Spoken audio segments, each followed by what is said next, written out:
Welcome. In this video I'm going to be taking a look at this AUTO-VOX solar wireless backup camera. So this was provided to me by the distributor, but they're not compensating me for this video and they're not reviewing it before I post it. If you find this video helpful and you want to purchase one of these, I'll put a link to it in the description, and if you use that link, it helps me out a little bit and doesn't cost you anything extra. So let's get this open. Okay, so we have a warranty card.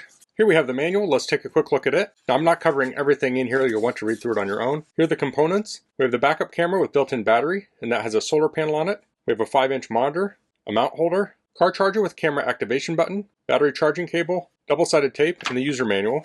It says before installing your backup camera, fully charge the camera battery using the plug and the provided battery charging cable. Let the battery charge for 6 hours. So this has solar on it to charge the battery, but you do want to charge it before you install it. So you're mostly using the solar panel to maintain the battery after you charge it. This says if you leave your vehicle unused for more than 2 weeks, press the power button on the right side to turn off the camera. This prevents the battery from discharging. It says the backup camera can operate continuously for 12 hours with 100% charge. When the low battery icon flashes on the display, charge the camera. It says if you're using a portable power bank to charge it, make sure it's at least 7,000 milliamp hours to ensure a full charge. So you can charge it on the car, you can remove it. This talks about testing it. This talks about installation. So this installs using your license plate screws. So this goes through that. This can be angled 70 degrees up and down. It's talking about mounting the monitor. So it has this stand here. It plugs into power. This talks about operation. And I will demonstrate some of this. This talks about pairing, setting the guidelines. This says pairing cam 2. Here we have notes. Switching between cam 1 and cam 2. A battery indicator. So this talks about the battery status. And this is a chart of temperatures and the battery working days. Here we have troubleshooting. And here we have some specs. So you can pause and read through those. Frame rate is going to be 25 FPS. It doesn't say here, but the Amazon description says 1080p for the camera. Okay, so here we have the display. So it says the monitor will not be powered unless the rear camera is powered. So you can see we have a mount on the back and we have the power lead. Here's the camera, so it has a metal plate on it. We have the solar panel, camera. On the side here, we have the opening for the port. It has a micro USB port. It says this rotates. Okay, that's very stiff, which it should be. So you can rotate that down. And here's a self-adhesive pad. And here we have the accessories. So here we have the stand. It has a self-adhesive pad. Has a sticky pad on the bottom. It looks like kind of a gel kind of a pad. Then this will loosen up, and this has a little ball joint on it. We have a USB-A to a micro USB charge cable. Here we have a power adapter, and this has the power cord that goes into the monitor. And then we have some little hex screws and a hex key here. Don't know what that's for off the top of my head. Maybe I'll come across what those are for. So let's try plugging this in. I am going to test this on my car, but I want to get it up working on my bench first, and I do have a portable power station so I can plug it into here. But otherwise you could do this in your car. It's just easier for me to demonstrate here on my bench. So I want to plug the camera in. So I'll plug that into USB. So this could be your car USB or it could be a power bank. And there is a USB port on the back of here. So if you plug this into your 12-volt socket, you'll still have a USB port. Maybe I should just use that for demonstration. So do that, and I'll plug that in here. Plug this in the camera. Now this has a thick door on it. You want to make sure that's closed when it's on the back of your car to keep water out. Okay, so that's plugged in. Looks like we're charging at about 2 watts there. And let's plug the monitor in. So this is going to be keyed to go a certain way, so you want to rotate it, then it will fit together like so. I'll peel this off. Okay, so that's on and working. Peel the little plastic off here now. Okay, so you can see the camera here. Looks like there is a tiny bit of latency. You shouldn't back up so fast where that latency is going to bother you. Now there are some buttons here. So we have M as menu, then we have up and down. So here's the menu. It says pair, it's already paired, we don't want to mess with that. There's brightness contrast control, that looks good to me. We have MU control, that's for mirroring it. We have reversing time, so that's for changing the amount of reversing time. So we have 60, 90, and 120 seconds. I'll just leave it as is. And we have guideline, so you can turn those on or off. So that's off. That's on. And then we have reset. So this has cam 1 and 2. So they must have a second camera you can get for this. But this is just a 1 camera unit. So this can fit on here. We'll go on the back and then we'll slide it to lock it in place. There we go. So to adjust it, I'll adjust this knob and then I can tighten it down in the position I want.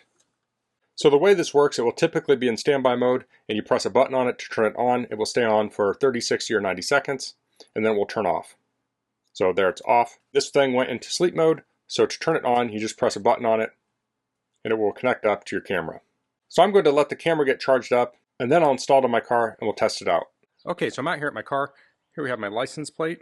And this car actually has a backup camera right here, and it works fine. But for testing, I thought I'll put it on this car, and I want to compare the factory backup camera with this one and see what the difference is.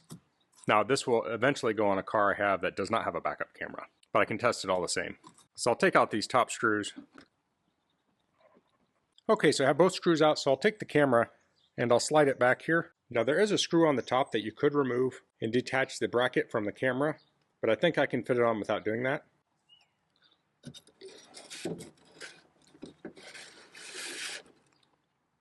So I'm going to move it over so I have access to the screw here on the left. I'm going to press the camera over to the left till it butts up against my screwdriver. Now on this side I'll rotate this. See if I go maybe down. And I'll get this screw started. Okay, so there I have it installed. Now these are Phillips screws. If I had some small machine bolts, I could actually use a small wrench to tighten those down. That way I could even have the screws under here. So I could start them, slide it back and forth, and then tighten it down. But I think this is going to work well for me. So let's test it out. Okay, so I have this installed, and here we can see the backup camera. We can see the guidelines. If you look at the camera that came in my car, the guidelines kind of go further out than they do here on the camera. Now the picture on this screen is much higher resolution than the screen on my car. And this is a 2016 and I'm filming this in 2025. I'm going to go find a parking spot to back into and I'll film this while I'm backing in. Hopefully I can get a good shot of this. Okay, I'm going to back up into a parking spot.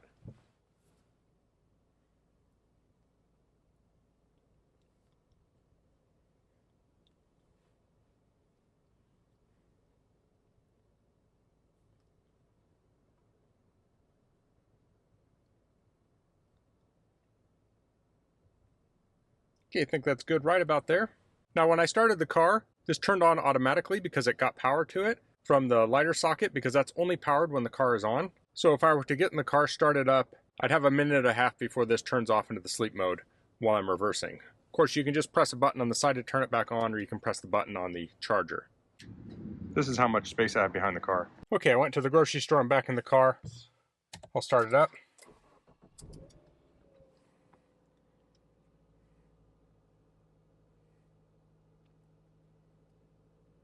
And that was in real time as to how long it took for the camera to come back online. That image almost looks washed out on my camera, but in person it looks really sharp and nice. Here's a look at the camera at night. So I currently have it in park. Now we'll put it in reverse and I'll have my reverse lights there and that will light it up even a little bit more. And this seems a little brighter in person than it does on my camera. It's very clear, very easy to see. So that was the AUTO-VOX solar wireless backup camera. I really like how easy this was to install. You just put the camera behind the license plate and screw it down, and then you plug the display screen in up front, and it automatically connects. The image on this was really sharp. It worked well during the day and at night, and it's nice that you don't have to do any permanent wiring. So this could be great for older cars that have no backup camera, or if you have a newer car that has a backup camera that's broken, this could be an easy way to get that functionality back.